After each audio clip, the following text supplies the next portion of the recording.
Hello, I'm Brooke, a 29-year-old woman. I was born into a lower middle income family, so while we did have enough money to sustain ourselves, we didn't have enough to actually go out or buy a lot of nice things. With that in mind, I always worked really hard to get to where I am right now. I didn't make a lot of friends growing up because I was always so busy studying and when I was old enough working. My dedication to my studies paid off and I was able to get a full ride at a good college. It was here that I met my ex-husband, Chris. Chris and I were part of the same friend circle and ended up dating fairly quickly after we saw each other. We dated for around 4 years before we decided to tie the knot. Of course, we had a lot of ups and downs in our relationship, but nothing destroyed us in any way.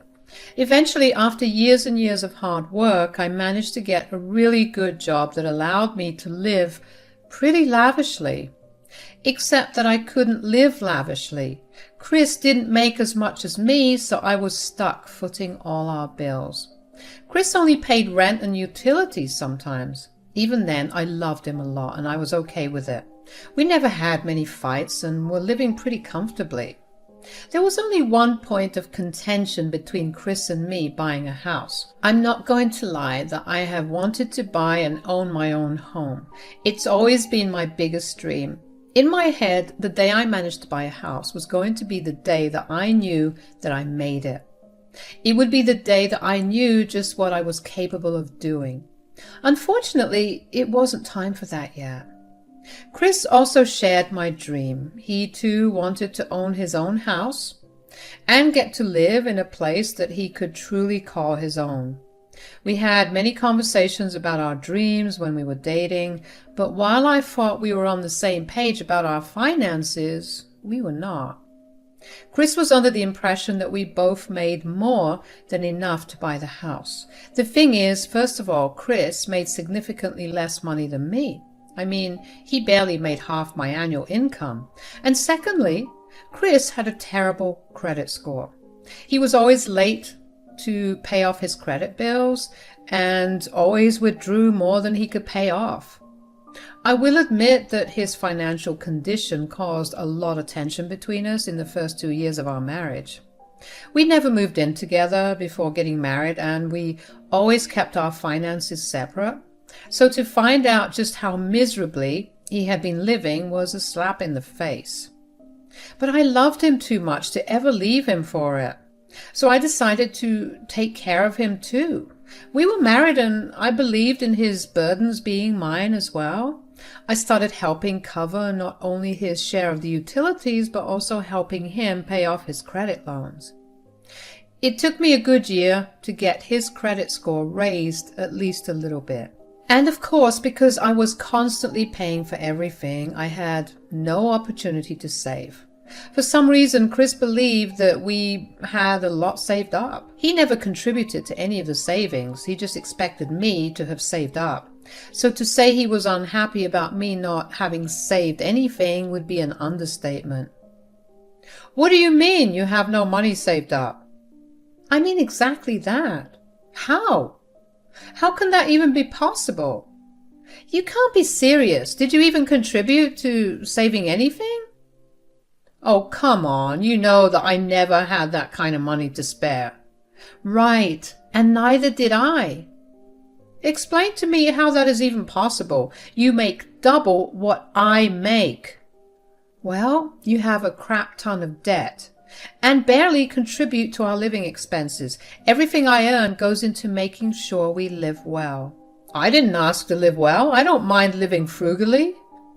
That's the biggest lie I ever heard. The one time I tried to save on money and bought all the generic named products, you made such a big fuss about it. And before you say that I hadn't told you about making the switch, I very much did. You even agreed to it back then. That week was hell for me because all you did was whine and complain. So you definitely can't tell me that you can live frugally. So are you trying to say that I'm the reason we can't buy our own house? I'm not saying that, Chris. I'm just saying that it will take longer than expected. How much longer are we going to have to rent? With the money we're paying in rent, we can easily make a down payment for a new house. It's really not as easy as that.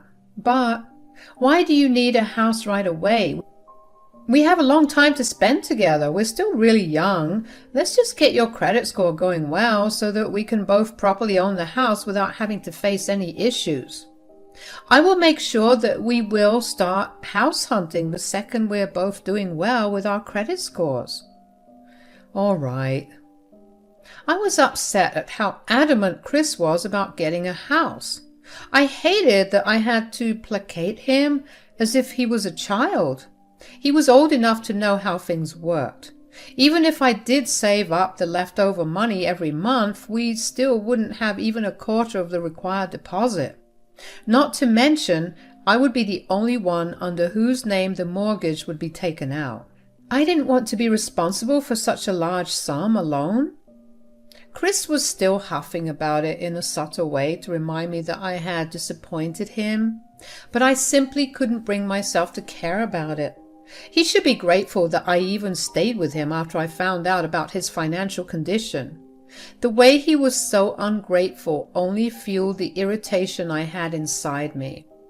Once a week, Chris would tell me that he was the only one in his friend group who didn't have their own home.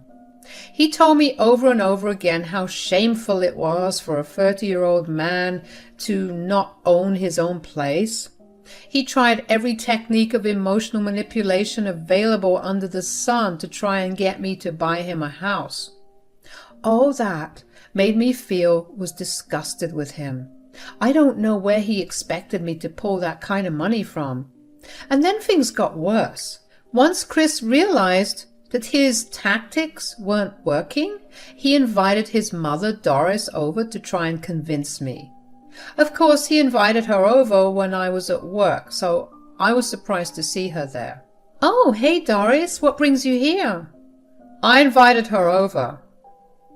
"Chris was telling me about something the both of you are struggling with." "Huh? We're struggling with something? Since when?" "Is this one of your problems, Chris? That she conveniently forgets things?"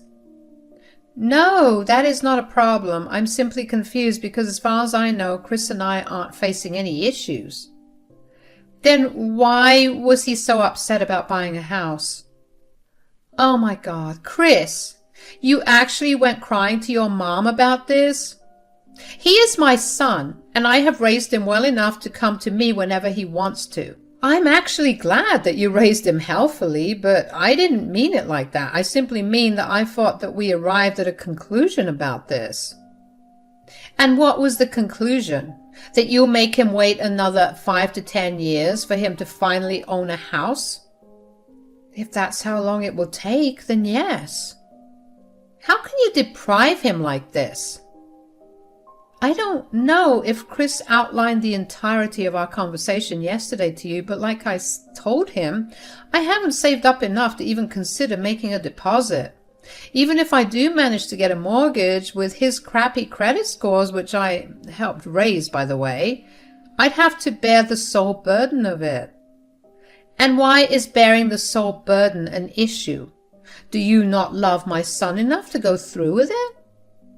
I love Chris a lot, but I'm not stupid. It's simply logical to do that. Why don't I lend you some money, and you guys can get started on the deposit? I appreciate the offer, but I'm afraid that I don't want you to help me in any way. I want to buy a house with the money that I earn. If Chris wants to use your help, he's free to do so. Now, if you'll excuse me, I had a tiring day at work, and I would like to freshen up and get some rest. I could hear Doris talking about how selfish I was to withhold something as big as this from Chris, but quite frankly, I really couldn't bring myself to care. I didn't think I had it in me to actually keep explaining the same thing over and over again to both of them. I decided that the day had been way too long to dwell on what happened immediately, so I took a hot shower, and once I was all clean, I sat on my bed and really thought about the conversation I had with Doris. First of all, for Chris to call his mother just to get me to agree was enough to make me angry. I hate to involve others in issues in my relationship, and this was something he knew about. The fact that he thought involving his mother in this would change my mind made me feel a little disgusted at how desperate he was to own a house, that too only because he wanted to be like all his friends. If he wanted to be like all his friends, he should probably have tried and worked as hard as they did. They had money because they worked for it. Chris was satisfied with the minimum wage desk job that he had since he graduated college. He saw no reason to try and get a better job. I did, to get him to change jobs and find better opportunities, but he got too comfortable with his work. The thought of changing seemed like too big a hassle. The second thing I thought about was Doris's question about why, if I loved Chris, I was not willing to bear the load of being the only one legally responsible for paying the mortgage. Again, because I did not want to involve her in the intimate and personal aspects of our relationship, I did not answer that. The truth was that Chris was very irresponsible with even what little money he earned. If we were to take out a mortgage, I would need him to contribute his part, or else we'd have our dream home but no food. There had been many months where within a week Chris would have splurged his entire salary on these meaningless things that he would simply store away and never look at again. It was only because I had enough money that we were still surviving.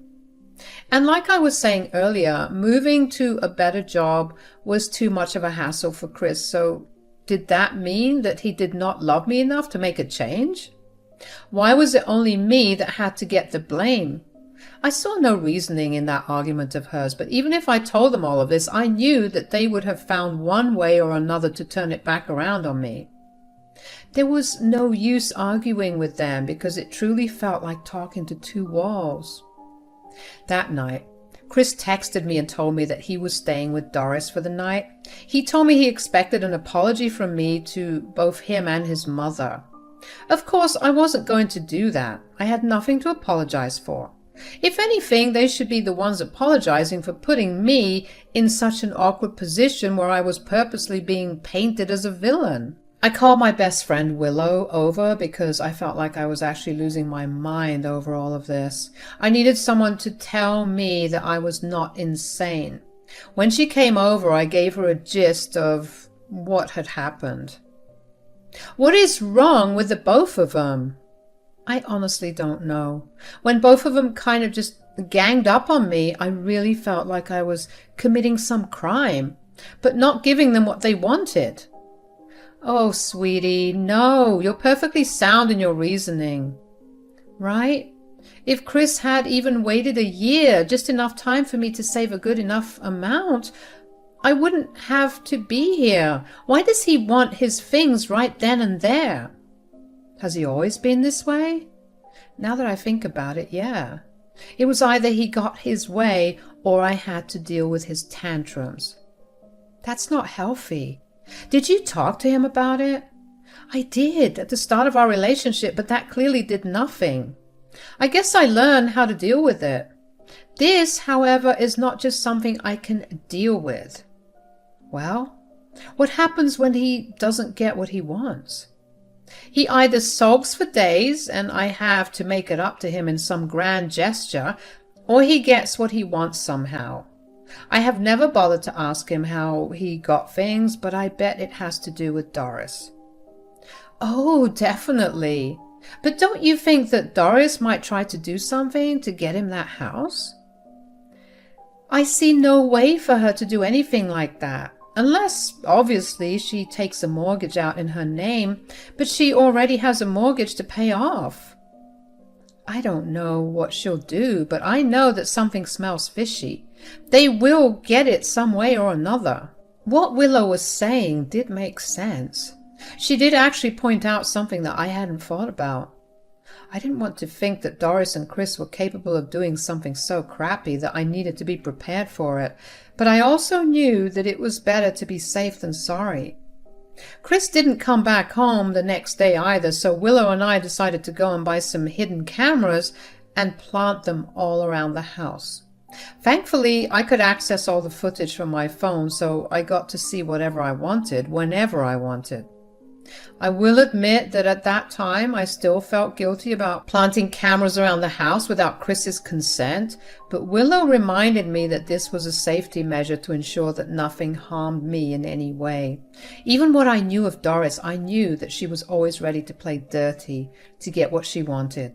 Even at our wedding reception, there was a slight miscommunication with one of our caterers, and Doris did not hesitate to file complaints with their higher bosses for us to have had a good enough discount. So I knew that if it meant bribing or yelling at someone, Doris would have no problem doing it. Chris came back home the next day, but he refused to talk to me.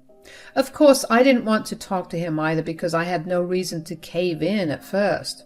And that was how it was for the next few days. Chris slept in the guest bedroom and avoided me at all costs. I did notice one thing though, and that was the fact that Doris seemed to be coming over a lot more. Initially, I only heard him talking to her on the phone a lot. I tried to watch the camera footage, but Chris barely said much during those calls and seemed to only be listening to whatever Doris was saying. When Doris did come over, the two of them would lock themselves in the guest bedroom for hours and discuss something in hushed voices. So I obviously went over the footage of the camera to see what was going on in there. Most of the days, they were only talking smack about me. It hurt to hear Chris talk about me so rudely, and like he didn't care about me at all. It put things in a different perspective to me, and I guess I knew at that moment that I wanted to get out of our relationship. There was one conversation of theirs that really caught my eye. "So, have you spoken to her?" "No, why should I? She hasn't apologized to us." "That's good. You should never give in, or she'll think that she has all the power."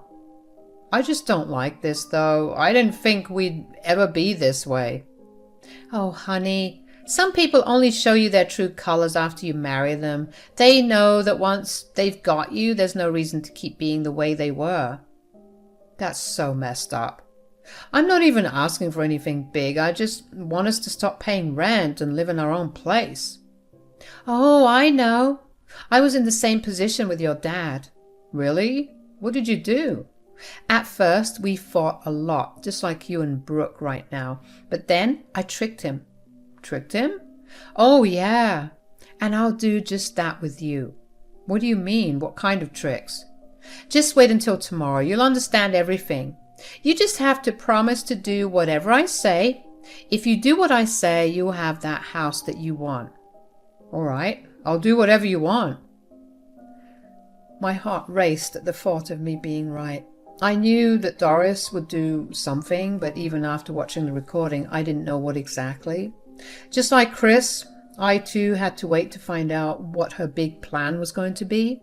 The next day, however, I was completely swamped by work, so I had no way of monitoring what was going on at home. By the time I got back home, I was so tired that I was just ready to fall asleep. That was when Chris walked into the door all happy and sat down on the couch next to me. He pulled me into a hug, and I was so confused by his shift in behavior. Then I remembered that something must have happened for him to be this happy. I made an excuse about needing to wash up and ran back to our room. I quickly looked at the recording and realized that Doris had forged some documents to get Chris the house. I looked through my bank accounts and realized that the mortgage had been taken out in my name. She had Chris forge everything and potentially ruin my credit, all because Chris wanted something.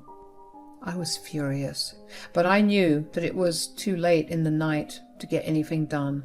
The next morning I took a day off work to find a lawyer. I updated Willow on everything and she accompanied me. We filed for forgery and got all the legal things worked out. When I went back home, Chris still looked like he was on cloud 9. Doris was also there and she looked smug. "Brooke, you didn't go to work today?" "No, I needed to get some things sorted out." "Oh, what is it?" "Chris, tell her the good news." "What good news?" "We're getting a house." "How is that even possible?" "That doesn't matter. Mom found a way to make it happen." "Right, by forging documents in my name?" "What?" "Don't even try to play dumb right now. I know about what you guys did. How did you even think that something that stupid would work? Look, all that matters is that we will soon have our house. Did you really want a house so bad that you were willing to commit a crime for it? How fragile and big is your ego? I just want us to have a good life. If that's an issue, then you have some things to work through. Accusing me of having a fragile ego is unnecessary. Forget that, but I am accusing you of committing a crime. What do you have to say about that, huh? Saying that you wanted a better life for us is not a justification a judge would like to hear. Whatever. There's no way for you to prove what we did. Really? I pulled out my phone and showed Doris and Chris the recording of their conversation. They both went pale and looked at me in panic. I just smiled at them and told them that I had already spoken to a lawyer who had helped me press charges against them. I told them that they better lawyer up fast. I then packed a bunch of my things and made my way to Willow's house. From there onwards, I was in court every other week. Chris and Doris tried to villainize me, but that was still no reason for forgery. Surprisingly, Chris tried to claim that he had been coerced by Doris into signing the documents. However, that didn't play out so well, considering there was no threat made by Doris against him. Since this was Doris's second time committing forgery, she was sentenced to 7 years in prison, whereas Chris was sentenced to 2 years. I couldn't believe that I knew and interacted with actual criminals. That's always a weird thing to think about. But I managed to get my credit score back up and managed to have the loan against my name cancelled. I also broke the lease of my current apartment and moved in with Willow until I can get back on my feet. It's been a few months and I'm still reeling about everything that happened. I hope that the time that Chris and Doris serve will enable them to actually reflect on their behavior and learn from it. I also filed for divorce and managed to fully and finally free myself from this toxic relationship. Things are looking up for me and I'm slowly getting over all the heartbreak that comes with the end of a relationship. Thank you for listening.